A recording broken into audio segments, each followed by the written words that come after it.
Longest deal bail మీద ఉన్నారంటే ఆయనే చెప్పాడు. చంద్రబాబు గారు కూడా వాళ్ళకి 2 సంవత్సరాలు బట్టి బెయిల్ మీద ఉన్న వ్యక్తే. రాజకీయాల్లో బెయిల్ మీద ఉన్నారు అన్నది ప్రామాణికం అనుకుంటే, జగన్మోహన్ రెడ్డి గారి case is very clear and evident. ఏంటంటే డిశ్చార్జ్ పిటిషన్ వేసుకున్నాడు, అంటే ఈ కేసుకి నాకు సంబంధం లేదు. దాంట్లో గౌరవ సిబిఐ కానీ గౌరవ ఈడీ కానీ ఈ కేసులో ఇతనికి సంబంధం ఉన్నాయి, ఎవిడెన్షియల్ డాక్యుమెంట్స్ ఇస్తే మీరు చెప్పిన ప్రొసీడింగ్స్. రెండోది 13వ తారీఖు ఆయన కోర్టుకి వెళ్ళడానికి, తర్వాత ఇందాక కోడికత్తి సీన్ ఆయన ప్రస్తావించారు వంశీ గారు. కోడికత్తి సీన్ విషయంలో గౌరవ న్యాయస్థానం ఈరోజు జగన్మోహన్ రెడ్డి గారు కోర్టుకు వచ్చి మీ మీద హత్యా ప్రయత్నం జరిగిందా అన్నదానికి వాంగ్మూలం ఇవ్వడానికి నాకు తెలిసిన ఆ ప్రొసీడింగ్ నేను ఫాలో అయ్యాను. ఏ రోజు కూడా కోర్టు నుంచి జగన్మోహన్ రెడ్డి గారికి సమానం ఇచ్చిన ఉదంతం లేదు. ఆ కేసు స్టిల్ అండర్ ట్రయల్. ఆ ట్రయల్లో ఉన్నప్పుడు జగన్మోహన్ రెడ్డి గారిని పిలిచి పచ్చిగా అబద్ధాలు చెప్పి ఒక దళిత యువకుడు 5 సంవత్సరాలు జైల్లో ఏబీ వెంకటేశ్వర వచ్చిన మీ పార్టీ ఆఫీస్కి వచ్చాను మీరే చెప్పారు. అలాగదండి, మీరు డిప్లై చేశారా? మీ ఆఫీస్కి వచ్చారని మీరే చెప్పారు. ఏబీ వెంకటేశ్వరానికి పరామర్శించి వచ్చాడు. ఖచ్చితంగా ఎందుకంటే ఆ రోజు జరిగిన ఉదంతంలో కలెక్టర్స్ కాన్క్లేవ్ అవుతుంది. 40 నిమిషాలు ఆలస్యంగా ఏబీ వెంకటేశ్వర గారు వచ్చారు. ఆ రోజు ఇవన్నీ ఎవిడెన్స్ సిచ్యువేషన్. ఆ రోజు ఏమాత్రం నేను జైలుకి నేను కోర్టుకి వెళ్తే సమయం వృధా అయిపోయింది అని చెప్పేసి ఇది గౌరవ న్యాయస్థానం ఇచ్చిన విషయం. బట్ నేను మీరు కాదు, నేను ఇవాళ నేను ఆబ్సెంట్ పిటిషన్ వేసుకుంటే గౌరవ న్యాయస్థానం దాంట్లో మీ ఆర్గ్యుమెంట్ అతని జీవితాన్ని నాశనం చేశారు. చాలా టాపిక్లు ఉన్నాయి. ఒకే ఒక నిమిషం.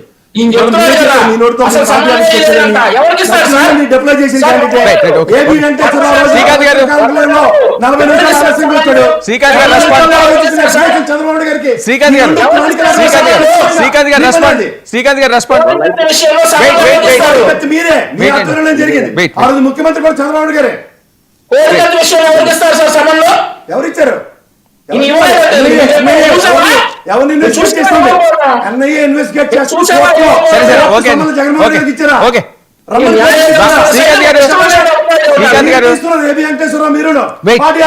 శ్రీకాంత్ గారు రెస్పాండ్.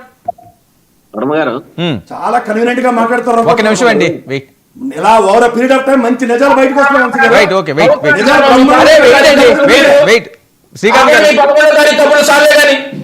శ్రీకాంత్ గారు ముందు ఆ వంశీ గారిని చాలా నేను ఒక 2-3-4 డిబేట్లు చూసా. ఆ మైక్ పనిచేయడం లేదు, రీసౌండ్ వస్తుంది. ఆయన చెప్పే అబద్ధాలు ప్రజలకు తెలియడం లేదు. ఆ మైక్ సరిగ్గా సరి చేసుకోమని వంశీ గారు మాట్లాడుతుంటే డిస్టర్బెన్స్ తప్ప ఏది లేదు. ఆ అబద్ధాలు ప్రజలకు తెలియాలి కదా, తెలియకుండా మేనేజ్ చేస్తాడు ఆ మైక్ సరిగ్గా పెట్టుకోకుండా. వంశీ గారు ఆ సెల్లో మైక్ ఏదో వేరే పెట్టుకుంటా క్లారిటీకి వచ్చేటట్టుగా. అదే మీ అబద్ధాలని బాగా అందరు ఒకటి మన ఇప్పుడు మీరు అడిగారు ఇంకోటి ఏది మన లడ్డు గురించే కదా మాట్లాడారు. జగన్మోహన్ రెడ్డి గారు వర్మ గారు ఇప్పుడు నన్ను అడిగిన ప్రశ్న ఏమో ఇప్పుడు వారు రీసౌండ్ లో అసలు ఏం వినపడడం లేదు. జగన్మోహన్ రెడ్డి గారు న్యాయస్థానానికి వెళ్తున్నారు కదా, 14 రమ్మని పిలిచారట. ఇప్పుడు చట్టాలని మేము గౌరవించే వ్యక్తులం. వైఎస్ఆర్ కాంగ్రెస్ పార్టీ కింద స్థాయి నుంచి కూడా పై ముఖ్యమంత్రి మా మాజీ ముఖ్యమంత్రి జగన్మోహన్ రెడ్డి వరకు కూడా చట్టాలను మేము గౌరవించేటువంటి వ్యక్తులను. బెయిల్ మీద మేము తిరిగి అటెండ్ కాకుండా ఉండే పరిస్థితి కాదు. ఎందుకంటే ఎన్ని కేసుల్లో రాష్ట్రంలో అతి పెద్ద ఎన్ని కేసులు ఉన్నటువంటి ముఖ్యమంత్రి, రాష్ట్రంలో చాలా రిచెస్ట్ ముఖ్యమంత్రి ఎవరు అనేది ఇప్పుడు అందరికీ తెలుసు. ఆ పరిస్థితుల్లో కాకుండా జగన్మోహన్ రెడ్డి గారు న్యాయ నిపుణుల వారి యొక్క సలహాలు సూచనల మేరకి ఎప్పుడైనా కోర్టుకు రమ్మంటే కూడా పోయేటువంటి వ్యక్తి, మనస్తత్వం ఉన్నటువంటి వ్యక్తి వారు పోతారు. దాని గురించి ఏ ఆలోచన లేదు. దాని గురించి ఆలోచన ఎందుకు? కోర్టు ఎప్పుడు పిలిచినా కూడా కోర్టుకు అటెండ్ కావాల్సిన బాధ్యత, కోర్టును గౌరవించాల్సిన బాధ్యత మంది. మనం గౌరవించి అక్కడికి పోయి ఏది చెప్పాలనుకున్నామో దాన్ని చెప్పే బాధ్యత అవసరము మనకుందని చెప్పి తెలియజేస్తున్నా. ఒకటి వర్మ గారు, ఇది అయిపోయిన తర్వాత మరి ఏదో మీరు లడ్డు లోకల్ బాడీ ఏంటి అసలు నిర్వహించరు అంటారు.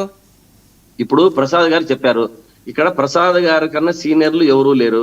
ఇప్పుడు వాళ్ళిద్దరికీ అదే చెప్పేది. ప్రసాద్ గారి ముందు నేను చాలా సార్లు చెప్పా, హనుమంతుని దగ్గర కుప్పగంతలు వేయద్దండి. ఆయనకు మనం పేపర్ అన్నా చూసుకోవాలా, సెల్ అన్నా చూసుకోవాలా. ఆయన మైండ్ లో కంప్యూటర్ లో ఇదే అయిపోయి ఉంటుంది. మన ఇద్దరము కూడా అంటే ముగ్గురుము కూడా వారిని చూసి నేర్చుకోవలసినవి చాలా ఉన్నాయి. అంటే మనం వారి స్థాయికి పోవాలంటే ఊరికే ఏదో మాట్లాడాలా ఏదో చెయ్యాలా అనుకుంటే చేసే పరిస్థితి లేదు. దాదాపు ప్రసాద్ గారు ఏం చెప్పారు, లోకల్ బాడీ ఎలక్షన్స్ దాదాపు వారి 15 ఏళ్ళు 20 ఏళ్ళ వారి గమనించబట్టి చంద్రబాబు నాయుడు గారిని గమనించిన తర్వాత వారు పెట్టే పరిస్థితి లేదు, పెట్టారు అని బాగా కారాఖండికి చెప్పేశారు. ఇదే కూడా జరుగుతుంది తప్పకుండా. ఎంతో ముందు దానికంటే ముందు ఇంకోటి చెప్పారు, పెట్టింటే 6 నెలల సంవత్సరం లోపలే పెట్టింటే ఇప్పుడు సంతలో కదా మనం కూరగాయలు కొన్నట్లు అందరినీ కొనేశారు. ఈ కాలంలో కొలికపూడి గారు చెప్పారు, చిన్ని గారు ఏం చేశారో చెప్పారు. ఆ యొక్క ఉదంతం అంతా అది సపరేట్ గా ఉంది, దాని కథ అంతా. ఇట్లా మొత్తం అంతా కూడా ఎక్కడెక్కడ కౌన్సిలర్లని మా ఏంటండి కిలో సరే ఓకే టీటీడీది ఏంటి ఈయన మెడకు చుట్టుకుంటున్నదట వైవి సుబ్బారెడ్డి గారికి కిలో నెయ్యి 25 రూపాయలు కమిషన్ డిమాండ్ చేశారు అని చెప్పి రిమాండ్ రిపోర్ట్లో విస్తుపోయే నిజాలు బయటకు వస్తున్నాయట. అదే ఇప్పుడు తిరుమల తిరుపతి